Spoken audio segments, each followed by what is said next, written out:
예, 할렐루야. 오늘 3월 3일 수요일 날짜입니다. 오늘 본문 말씀 마태복음 19장 23절에서 30절 말씀입니다.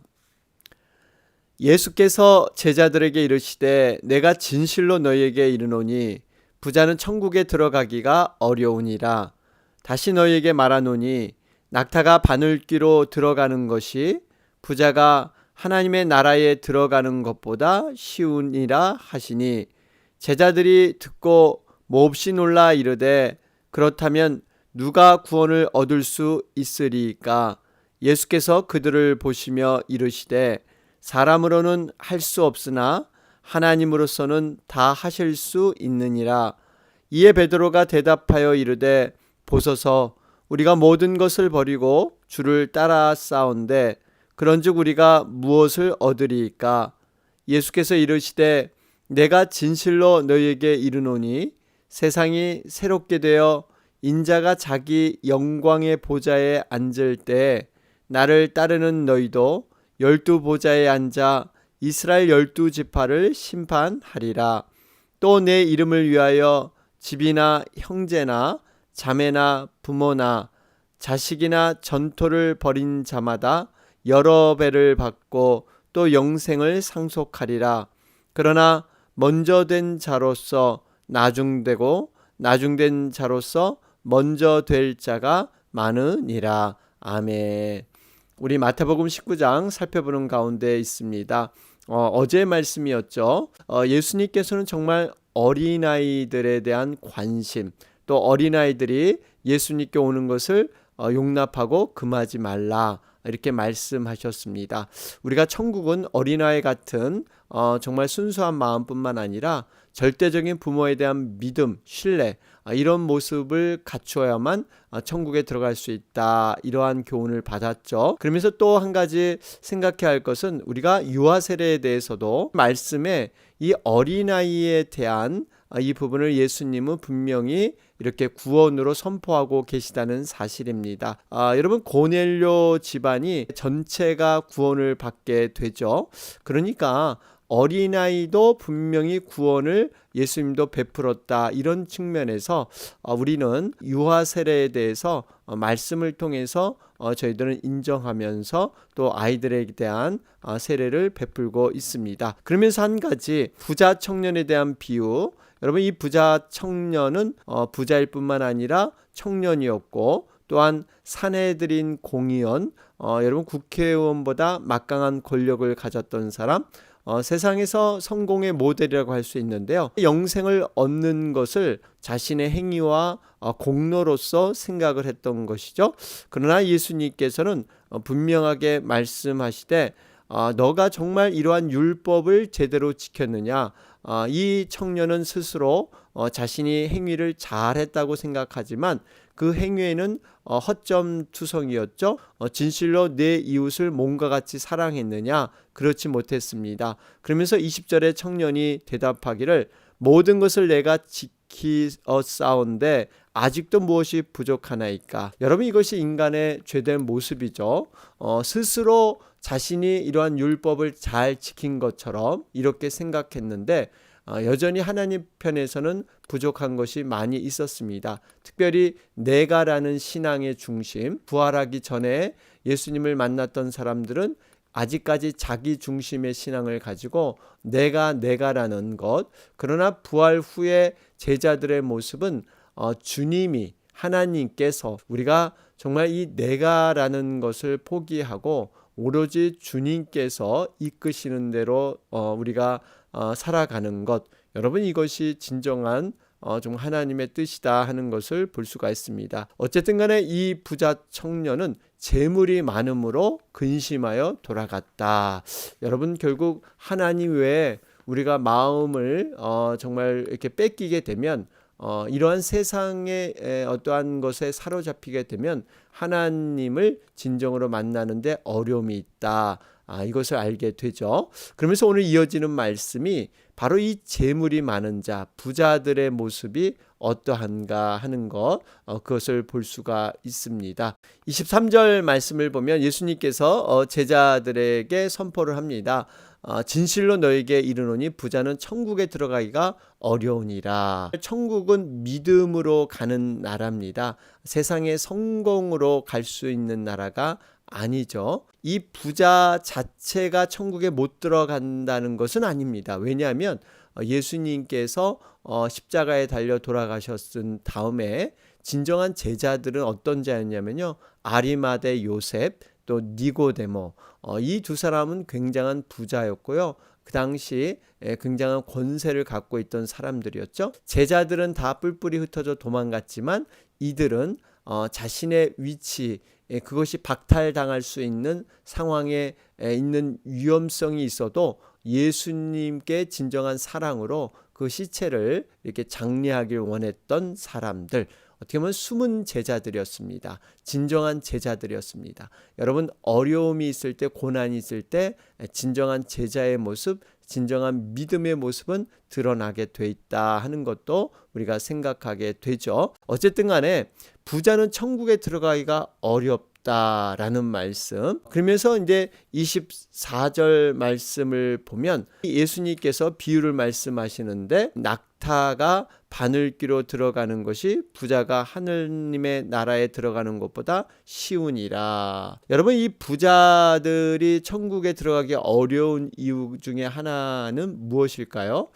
무엇보다도 이 부에 심취한 나머지 자기 영혼을 돌보지 못하는 이런 확률이 크죠. 여러분, 재물은 쌓으면 쌓을수록 더 욕심이 날 것이고 이로 인해서 자신의 진정한 영혼의 상태를 돌아보기가 어렵습니다. 우리가 누가복음 16장에 보면 어리석은 부자와 거지 나사로의 그러한 비유, 여러분 이것을 잘 알 것입니다. 어떻게 보면 여러분, 이 부자라는 이 개념, 이 제자들의 입장에서는요 굉장히 지금 혼란스러운 그러한 상황입니다. 왜냐하면 부라는 것은요 하나님의 축복의 상징으로 지금까지 여겨졌기 때문입니다. 가난이란 것은 오히려 하나님의 저주로 여겨졌기 때문에 그 당시 여러분 구약부터 흐르는 모습이 땅을 많이 갖고 있으면, 또 재물을 많이 갖고 있으면, 자녀들을 많이 이렇게 낳게 되면 이것은 하나님의 축복이다, 복이다, 이렇게 생각을 했던 것이죠. 그런데 예수님의 가르침은 지금 새로운 가르침을 주고 있습니다. 그러면서 24절 말씀을 보면 낙타가 바늘귀로 들어가는 것, 여기서 여러분 우리가 바늘귀라는 것은 바늘과 실에서 그 바늘을 의미하는 것이 아니라, 여러분 바늘귀라는 문이 있었죠. 예루살렘에 가보면 이런 큰 성, 예루살렘 성이 있는데 평상시는 정문으로 이렇게 출입을 하다가요, 근데 밤이 되면 혹시 도적이나 강도를 막기 위해서 그 정문은 닫고 이제 조그만 쪽문처럼 이러한 문을 만드는데 그 문을 열어 놓았는데 그것이 바늘귀라는 문의 이름입니다. 그러니까 그 성 안에 사는 사람들이 이제 저녁 늦게 장사를 하고 이제 낙타를 끌고 이렇게 성 안으로 들어오는데, 낙타에는 여러 가지 짐이 달려 있고 이런데 이 낙타가 이 바늘귀 문을 들어오려면요 이제는 무릎을 꿇고 아주 겸손하게 움츠려서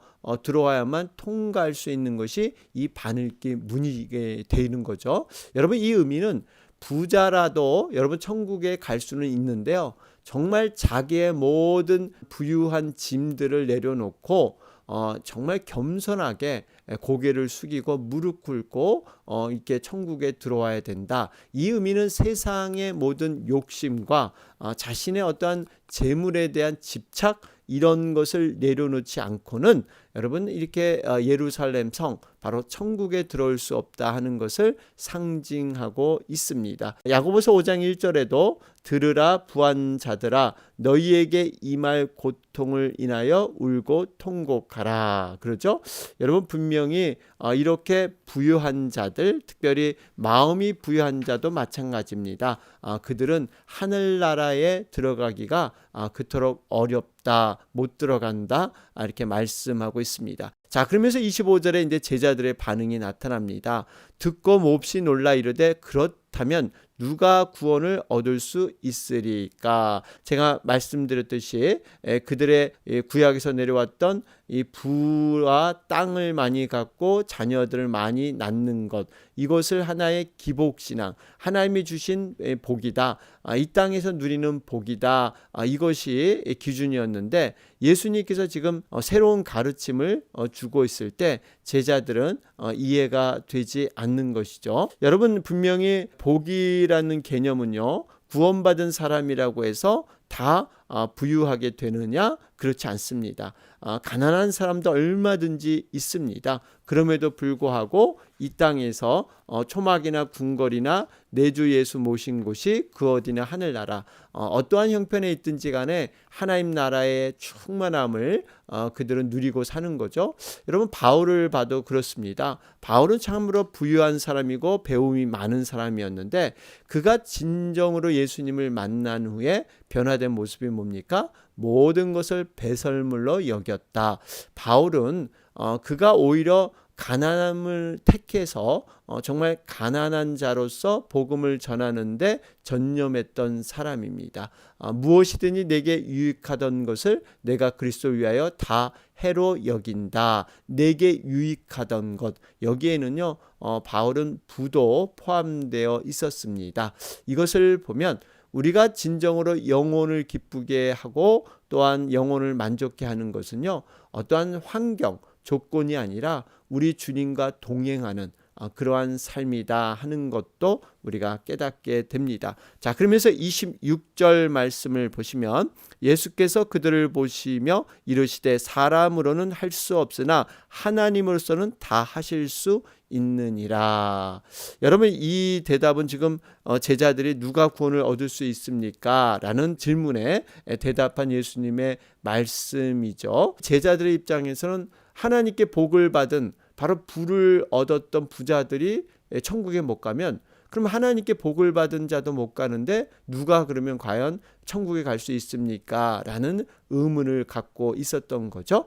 여러분, 그러나 분명한 것은 구원은 인간이 어떻게 해야 할 문제가 아니고요.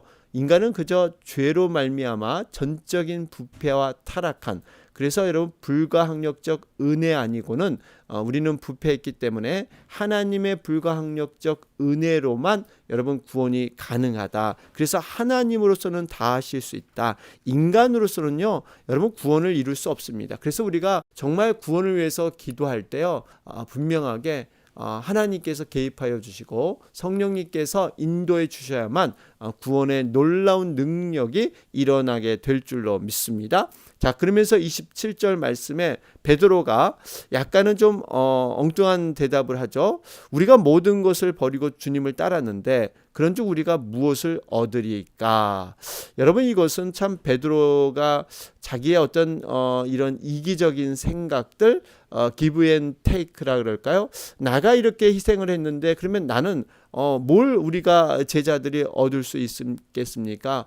어떻게 보면 순수하지 못한 돌아오는 그 자기의 이득을 바라고 예수님을 쫓은 것처럼 이렇게 비춰줄 수 있는데요.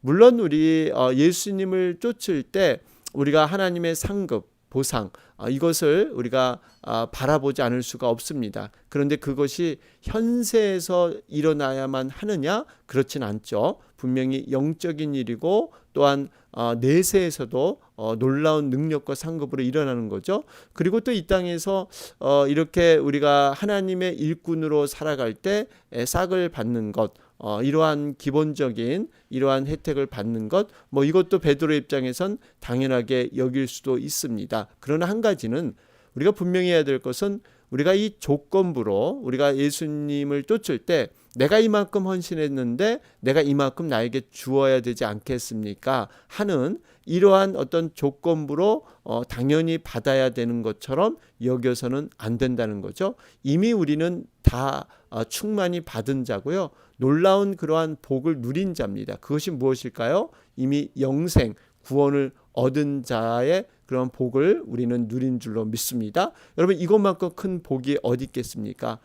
죽을 수밖에 없고 심판받을 수밖에 없는 영혼이 영원한 하나님 나라에서 우리는 살아간다는 것, 정말 구원받는다는 것, 여러분 이것 자체가 이미 복을 누린 자입니다. 우리는 이 복에 감사하고 감격해서 그 은혜로 주님 앞에 헌신하는 것이지, 내가 헌신함으로 말미암아 이 땅에서 어떤 더 큰 눈에 보이는 것을 누리는 것, 그것이 아니다 하는 것도 보게 됩니다. 자, 그러면서 28절 말씀에 여기에 이제 진정한 복이 무엇인가?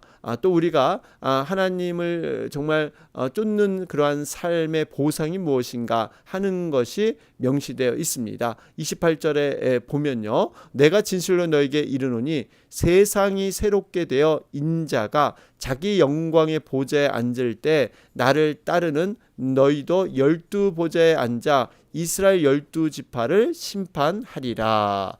여러분 분명히 예수님을 쫓을 때 나타나는 보상이 이런 보상이라는 겁니다. 주님이 이 땅에 재림해서 새로운 세상이 도래했을 때 여러분 우리가 주님 옆에 머무르면서 이 12 보좌에 앉아서 이스라엘 12지파를 심판하는, 여러분 상상이 되십니까? 우리는 심판받아야 될 마땅한 존재인데 그 심판에서 제외될 뿐만 아니라 오히려 심판하는 자리에 서게 된다. 왕의 보좌에 함께 오르게 된다.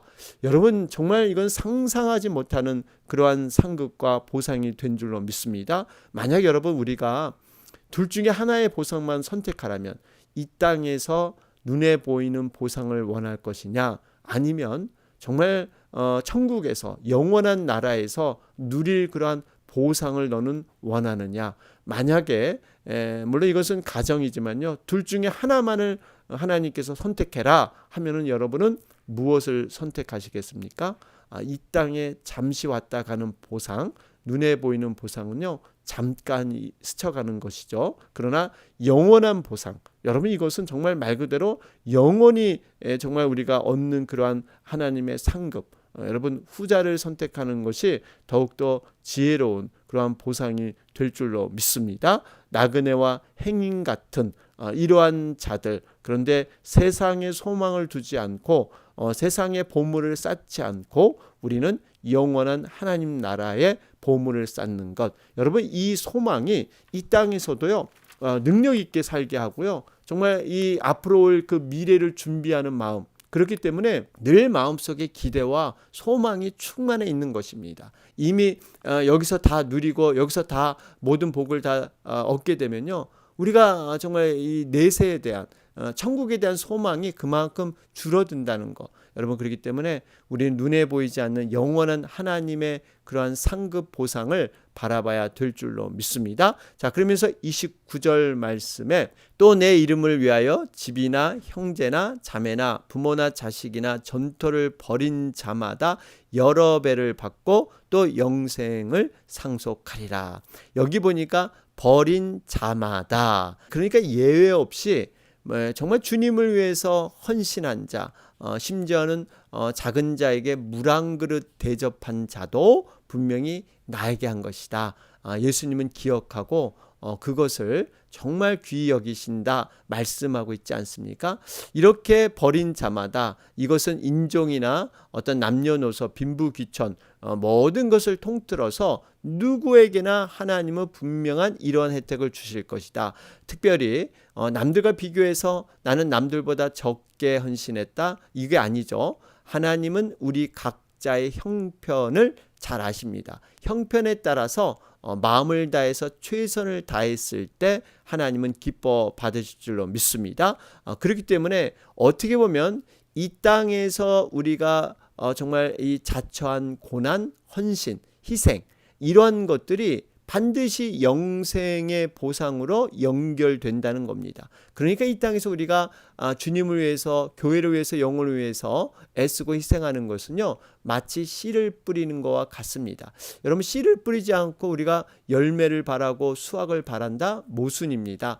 우리가 분명히 이 땅에서 주님을 위해서 무슨 씨를 뿌렸는가, 어떻게 헌신했는가? 여러분 심은 만큼 거둔다라는 진리, 이것은 영적인 그러한 모습에서도 진리로 나타나게 되는 것이죠. 바라기는 정말 이렇게 주님을 위해서 헌신하는 흔적들, 주님은 우리에게 분명히 물으십니다. 너가 나를 진정으로 사랑했다면 그 사랑의 흔적, 고난의 흔적이 있느냐? 십자가의 흔적이 너의 삶 가운데 무엇이 있느냐? 이 질문을 반드시 우리에게 물으실 것입니다. 이럴 때 우리가 어떠한 주님을 위한 흔적들을 보일 수 있다면 여러분 이것이 정말 감사한 것이죠. 그래서 여러 배를 받고 영생을 상속하리라. 여러분 욥을 보십시오. 욥은 정말 이 땅에서 고난과 환난을 당했을 때 오히려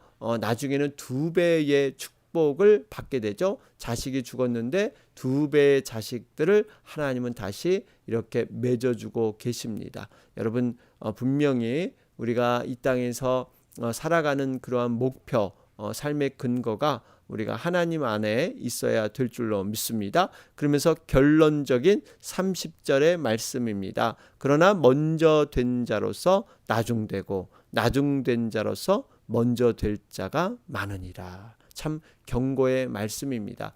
세상의 어떠한 그 문화와 흐름은요, 경험이라는 걸 중요합니다. 커리어를 중요시해서 내가 이 분야에 이만큼 먼저 일을 하고 먼저 하게 되면 여러 가지 노하우도 있고 경력도 있는데요.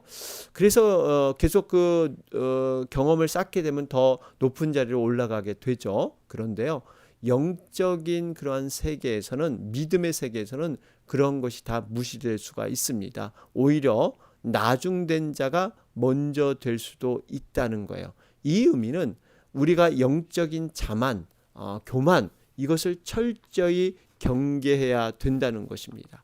과거에 내가 어떠한 신앙의 경험들, 어떤 신앙의 연륜들, 내가 이만큼 교회 생활을 오래 하고 내가 이만큼 성경의 지식을 많이 읽고 이러한 모든 것들은요, 그저 하나님께 볼 때는 별로 의미가 없다는 겁니다. 하나님은 뭘 가장 중요시 여기냐면요, 현재 진행형이세요.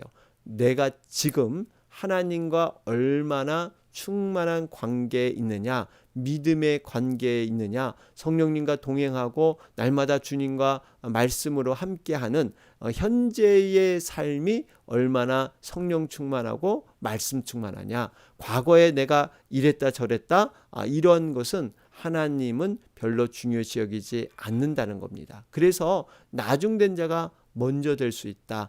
정말 하나님의 충만한 임재를 체험하게 되면요, 이게 가능하다는 겁니다. 그래서 여러분 천국에 가면 3가지 놀란다고 하죠. 첫 번째는 정말 와야 돼야 할 사람, 우리가 예상했던 이분은 천국 꼭 가겠다 했는데 그분이 천국에 안 보이는 겁니다. 반대로 저분은 천국에 올 수 있을까 이렇게 의심했는데 오히려 그런 분이 천국에 와 계시다는 거고요. 마지막 진정으로 놀란 것은 내 자신이 천국에 왔다는 겁니다. 믿음을 통해서 실제로 천국을 경험했다는 것, 이것 자체가 놀라운 3가지다, 이런 말이 있죠. 여러분 이 의미는 우리가 아무도 신앙을 쉽게 판단하고 쉽게 어떠한 이렇게 높낮이를 이렇게 우리가 측정할 수 없다. 우리가 끝까지 믿음의 완주라 그러죠. 여러분 경기는 이렇게 마라톤과 같아서 조금 열심히 뛰고 쉴 수가 있는 것이 아니라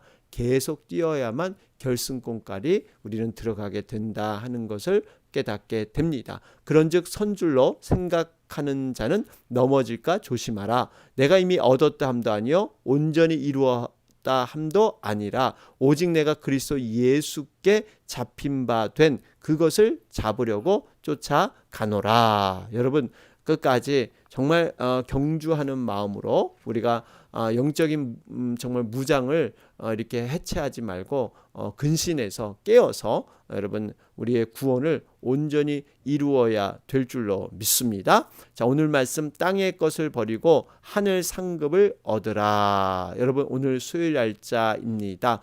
오늘 이 땅의 모든 교회들과 또 우리 선교사님들 선교지를 위해서 여러분 간절히 기도해 주시기 바랍니다. 버마 지금 뭐 미얀마죠. 데모가 계속되고 또 이렇게 총을 사용해서 많은 분들이 또 죽어가고 있습니다. 여러분 정말 이 미얀마가 이번 기회에 다시 한번 민주화로 이렇게 회복될 수 있도록 하나님이 만져주시도록 또 코로나 사태 해결을 위해서 우리 선교사님들 선교지를 위해서 여러분 함께 기도해 주시기 바랍니다. 다 같이 기도드리겠습니다.